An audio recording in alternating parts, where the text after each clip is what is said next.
Four things you need to know on Windows Taskbar to improve work efficiency. Number one, you can open your programs in the taskbar using just two key combinations. For example, if I want to open the 8th and 9th programs on the taskbar, I'll just click Windows key plus 8 and Windows key plus 9. It will open those apps quickly.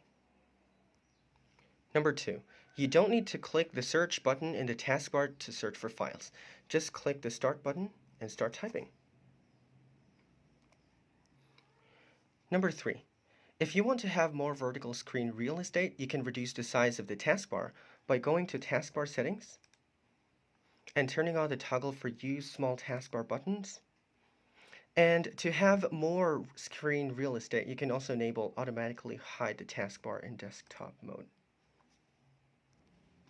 Number four, if you opened a lot of programs and you want to access the desktop quickly, or you just want all the programs to be minimized all at once, just move the mouse cursor on the right edge of the taskbar like this and click.